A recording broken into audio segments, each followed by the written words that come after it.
بسم الله الرحمن الرحيم وبه نستعين والصلاة والسلام على أشرف المرسلين سيدنا محمد صلى الله عليه وسلم. حبايبنا طلاب تاني إعدادي، إن شاء الله وصلنا معاك إلى نهاية آخر وحدة وهي الوحدة الخامسة. طبعا الوحدة الخامسة بتحتوي على درسين اتنين، والقيم اللي موجودة في المجتمع الإسلامي وإزاي المواطن الصالح والمواطنة. طبعا برضو دروس خفيفة ولذيذة زي كده، هنستمتع إن احنا نخلصها معاك واحدة واحدة ونتواصل معاك فيها ونقدر نوصل لك كل اللي انت محتاجه فيها طبعا ان شاء الله. نبدأ بسم الله الرحمن الرحيم. قال الدرس طبعا الاول في الوحدة الخامسة دعائم المجتمع الإسلامي والمواطنة الصالحة. يعني ايه دعائم المجتمع؟ المجتمع الإسلامي قام على دعائم. هتقول لي يعني ايه دعائم يا مستر؟ اسس. طبعا انت الاول معايا؟ طب كوبايه الشاي بتاعتك كده واللايك بتاعك الجميل، يلا معانا نبدا بسم الله. هتقول لي يعني ايه دعائم يا مستر؟ اقول لك الدعائم يعني الاساسات او الاسس اللي قام عليها المجتمع الاسلامي. الاسس يعني الاعمده الرئيسيه، نقدر نقول زي البيت كده بيبقى قايم على اعمده. الاعمده اللي موجوده في البيت هي اللي شايله السقف بتاع البيت. بالظبط، كان في دعائم هي اللي شايله الحضاره الاسلاميه والدوله الاسلاميه. تعال نشوفها مع بعض. دعائم المجتمع الاسلامي والمواطنه الصالحه. قال لي طبعا الدعائم ده هنتناول طبعا الدعائم زي الشورى، 2 المسؤوليه هنشرحهم، تسامح، المساواه، 4 تسامح، 5 حريه، 6 تعايش مع الاخر. يبقى شورى مسؤوليه مساواه، شورى مسؤوليه مساواه، تسامح حريه تعايش مع الاخر. طبعا نبدا بالشورى. طبعا نبدا. قال لنا الدوله الاسلاميه طبعا يا اولاد قامت منذ نشاتها على مجموعه من الاسس كفلت للمجتمع. يعني كفلت حددت للمجتمع مجموعه من حقوقه اللي اداها طبعا ربنا سبحانه وتعالى للبشر. طبعا ما اداهاش، ما ينفعش نعتدي عليها او نشيلها او ما يبقاش لها لازمه، ان ربنا سبحانه وتعالى هو اللي امرنا ان احنا نحافظ على الدعائم دي والقيم دي ونحتفظ بيها كمسلمين، زي الاكل والشرب بالظبط.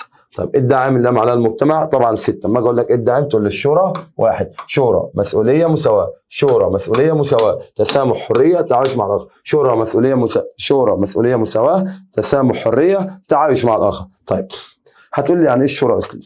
هقول لك الشورى طبعا يا اولاد مبدا اسلامي، مبدا اسلامي بيقوم فيه ان احنا نتشاور مع الموجودين حوالينا عشان نوصل لافضل راي ممكن موجود.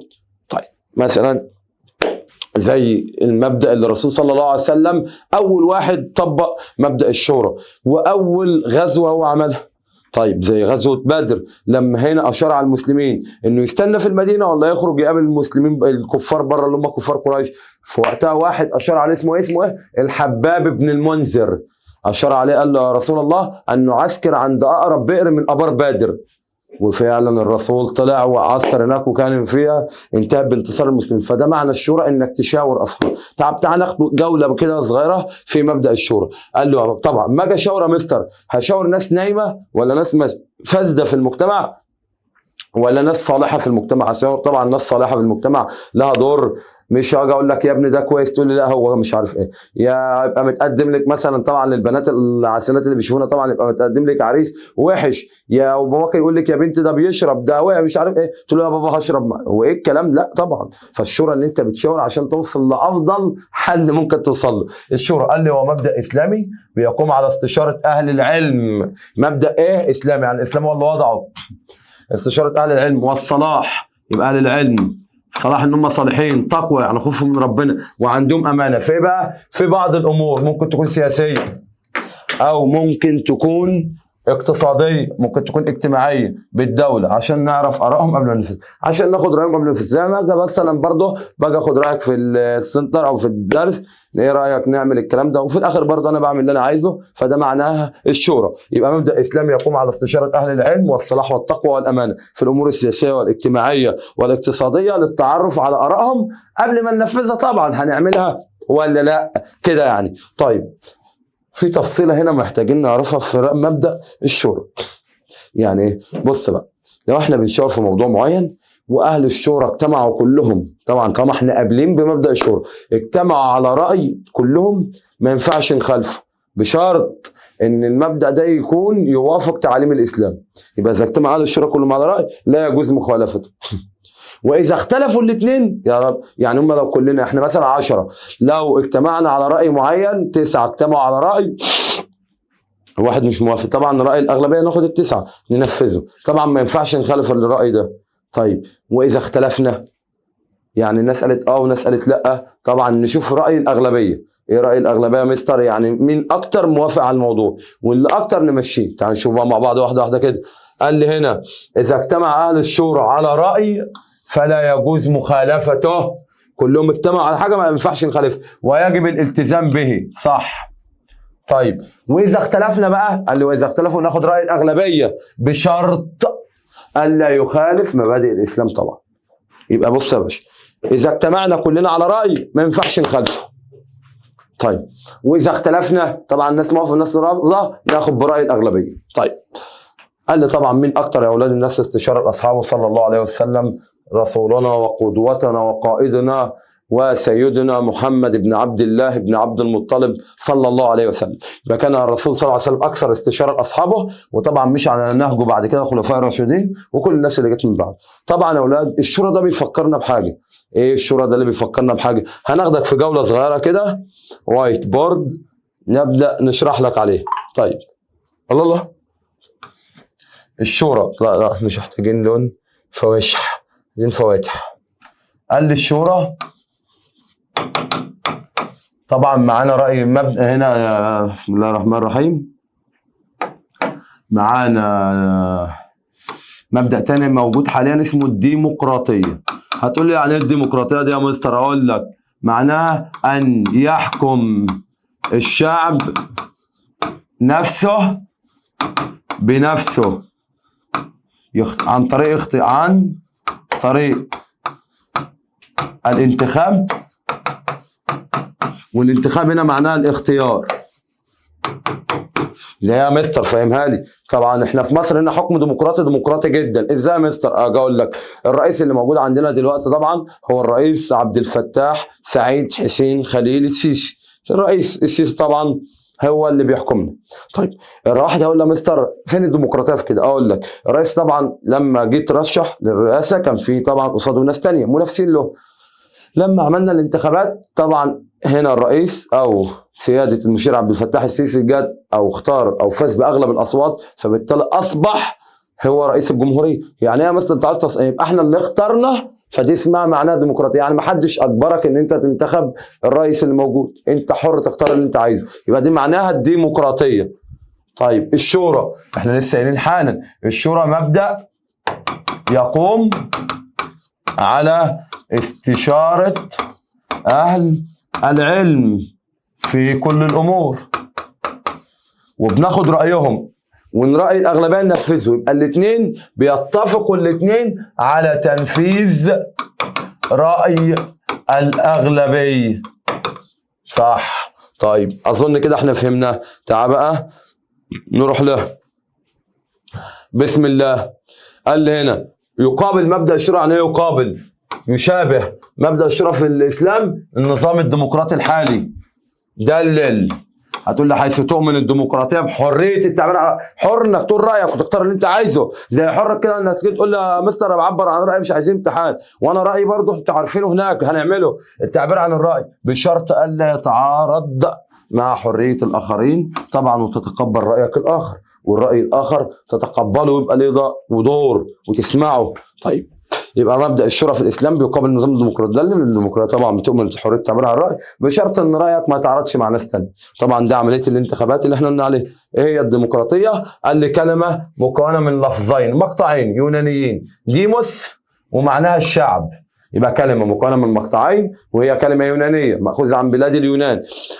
طيب معناها ديموس معناها الشعب، وكراتس معناها سلطة الحكم. يبقى سلطة الحكم للشعب، سلطة الحكم للشعب أو الشعب هو سلطة الحكم، وتعني حكم الشعب لنفسه من خلال إنك تختار ناس تمثلك عن طريق الانتخاب. طب إيه هي الانتخاب؟ قال لي هي وسيلة ديمقراطية من خلالها بتختار اللي أنت عايزه للشعوب لرعاية المصالح من خلال التصويت، إنك تقول صوتك ورأيك. زي بالظبط كده أنتوا في الفصل أو في المدرسة بنيجي نعمل انتخابات لرئيس الفصل، طبعا بيترشح كذا واحد بتختار اللي أنت عايزه، ودي هنا معناها يا مستر الانتخاب أو التصويت إنك تقول رأيك. طيب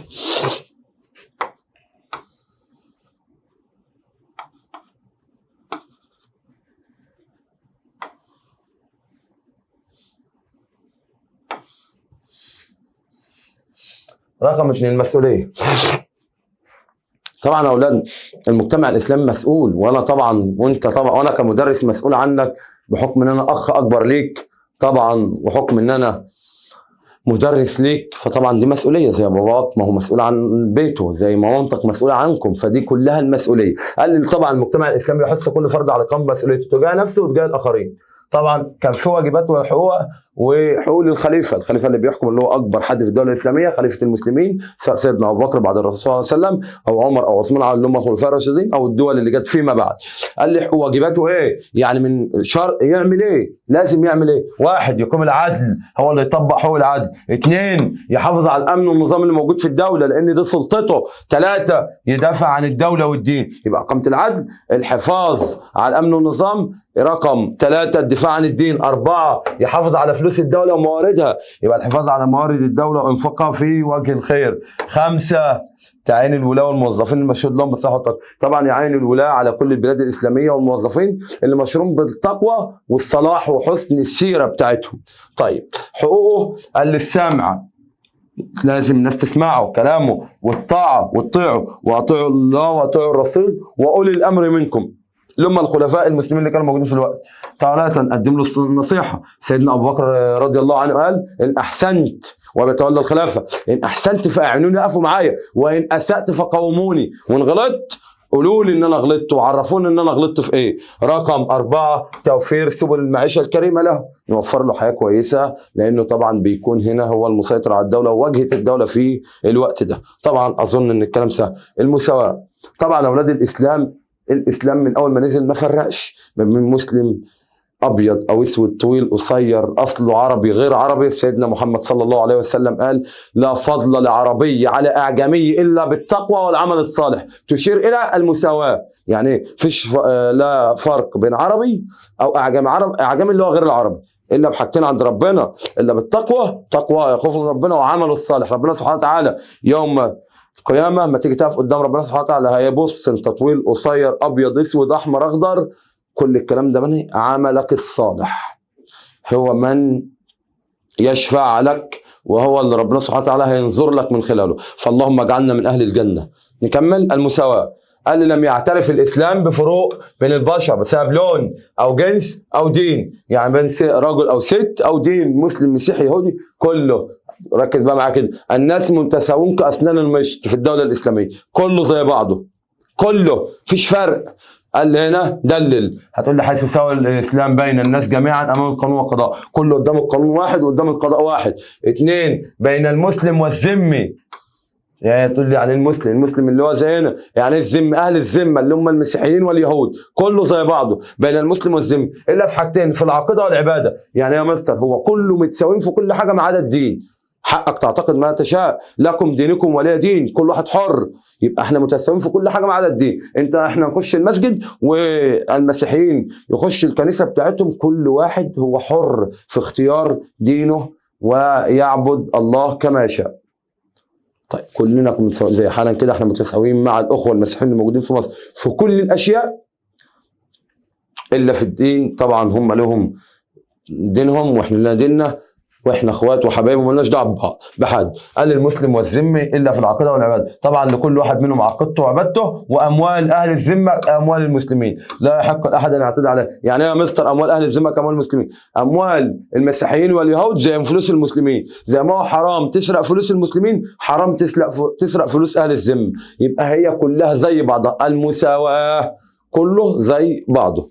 طيب قال لي بعد كده كفل الاسلام للمراه حقوقها السياسيه والاقتصاديه والاجتماعيه. الاسلام كفل للمراه حقوقها سواء السياسيه او الاقتصاديه. تقول لي السياسيه ان حق الانتخاب وانها تقول رايها، الاقتصاديه انها تشتغل في كل المجالات الاقتصاديه، الاجتماعي ان يبقى لها دور في المجتمع، مثل السيده خديجه رضي الله عنها زوجة الرسول وام المؤمنين، والسيده عائشه والسيده فاطمه زوجات كتير، والسيده ام سلمه زوجات كتير من زوجات النبي وغيرهم كتير. طيب بعد كده نروح يا مستر التسامح. طبعا يا اولاد التسامح ديت صفه وشيمه من شيم الرجال، اي يعني صفه من صفات الرجال. التسامح هنا يا اولاد حاجه عظيمه جدا، لان صعب ان حد يقدر يعملها، صعب جدا ان حد يبقى مزعلني وزعل كبير واقدر اسامحه، طبعا دي كبيره. وطبعا التسامح هنا صفه عظيمه لمن يمتلكها طبعا. قال لي هنا الاسلام حث على التسامح والتعايش مع الاخرين. طبعا المسلمين كان اكتر الناس تسامح وعفو، بدليل المسلمين لما كانوا بيروحوا يفتحوا اي بلد اسلامي كانوا بيخيروا الناس ما بين تخش الاسلام يقول لك لا خلاص ادفع الجزيه، هتقول له ادفع الجزيه ليه؟ مقابل ان انا احميك واخلي بالي منك واهتم بيك. طب انا لا هدفع الجزيه ولا هدخل الاسلام، هحارب، بس هحارب مين؟ كل الناس؟ لا طبعا، لا. قبل ما نخش الحرب الجزيه دي ما كانش يدفعها الا القادرون فقط، يعني عفي منها النساء والاطفال والشيوخ وغير المقتدرين، ما كانش بيدفعها للشباب القادرين على العمل. والاسلام ما كانش بيحارب الا من سل سيفه، اللي بيشيل سيفه بس. اما الناس الامنه اللي كانتش بتشيل سيوف الاسلام ما جاش ناحيتها طبعا. هنا يبقى حيث كان المسلمون هم اكثر الناس تسامح وعفو وبر ورحمه في البلاد التي فتحوها، وعاش كل الطوائف طبعا في الدوله الاسلاميه في امن وامان. طبعا اكثر واحد ادانا مثل في التسامح هو الرسول صلى الله عليه وسلم لما عفى عن اهل مكه وقال لهم اذهبوا فانتم الطلقاء، كلها تحر.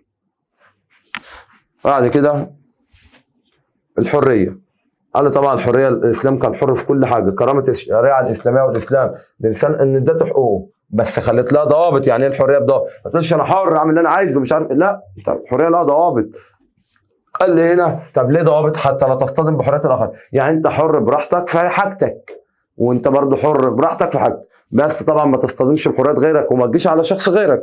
طيب قال لي توجد في 3 حريات، حريه مدنيه. انا طبعا حريه يا اولاد ان تعطي الحق الفرد في ايه؟ ان هو يعمل اللي هو عايزه. يعني انا مثلا انا معايا فلوس، دي فلوسي انا حر اصرفها ارميها اعملها، دي بتاعتي ما حدش له دعوه بيا، دي اسمها حريه مدنيه. يبقى هنا الحريه المدنيه قال لي تعطي، دي تعرفها، ده ما المقصود بالحريه المدنيه؟ حريه تعطي الفرد الحق في التصرف في ماله واملاكه والتدخل من الاخرين. الحريه الدينيه ان تعبد ما تشاء وقتما تشاء. قال لي تعطي الحق الفرد ان يعطيك ما يشاء من اديانته تدخل من احد. الحريه الفكريه انك تفكر بالطريقه اللي انت عايزها، تكفر للاخرين حريه الفكر بشرط ان افكارك دي ما تتصادمش مع نصوص القران والكتاب والسنه. طبعا يفكر بالطريقه اللي انت عايزها بس طبعا تفكيرك ما يخالفش طبعا ديننا الاسلامي والتعليم اللي هو امرنا به. التعايش مع الاخر ان كل الناس دي عاشت مع بعض هنا، وان الوطن الدين لله والوطن للجميع، وطبعا كل واحد حر يعمل اللي هو عايزه. قال لي هنا التعايش مع الاخر دلل ان الاسلام حث على التعايش مع الاخر. تقول لي تؤمن الديمقراطيه ان المجتمع ملك لكل الناس اللي بتعيش فيه وعلى ارضه، وكل منهم لهم حقوقه بتسعى الدوله انها توفرها لهم، وعليهم واجبات كل واحد طبعا لازم يلتزم بيها عشان في المجتمع كله يعيش في امن وامان على اختلاف الدين او اجناسهم في امن وامان. طيب المجتمع الاسلامي كان متميز، خد بالك الصفات دي يا اولاد مش موجوده عند اي مجتمع في التاريخ الا المجتمع الاسلامي. يبقى المجتمع الاسلامي كان مميز، طبعا كان مميز جدا جدا جدا عن غيره من المجتمعات. طب تعال نشوف كان مميز في ايه. قال لي هنا صورة المجتمع الاسلامي مميزة عن غير المجتمعات. دلل: واحد يؤمن بمبدأ الشورى ويطبقها في كل المجالات، يؤمن بالعقيدة فما اجبرش حد انه يخش الاسلام، كل واحد حر. قال لي بقى يفرق بين الناس بسبب لونهم او جنسهم او دينهم، يعني دي المساواة. قال لي يتعايش الناس متحابين مسلمين وغير مسلمين، وهنا نقدر كده نوصل ان كل المسلمين كانوا متساويين في حقوقهم وواجباتهم وكلهم زي بعض. طبعا درس لذيذ وسهل وكده نقدر نكون وصلنا معاك الى نهايه درسنا النهارده، ووصلنا لك كل الافكار اللي انت محتاجها فيه وكل الحاجات اللي انت تقدر تساعدك عليها. وهنختم بس بسؤال هنديهولك ونكتفي بهذا القدر معاك. طيب نبدا. احنا قلنا طبعا كان في اسس للحضاره الاسلاميه او للدوله الاسلاميه. هنقول مثلا ان لا فرق بين عربي او اعجمي الا بالتقوى والعمل الصالح، فهذا يحقق مبدأ ايه من المبادئ اللي احنا خدناها. طيب 2، بسم الله الرحمن الرحيم، الاختلاف في الرأي لا يفسد للود قضية. لو اختلفنا في الرأي ده ما يفسدش القضية اللي احنا بنتكلم فيها. طبعا برضو ده يدل على مبدأ كذا. مين أكثر الناس تسامح وعفوا؟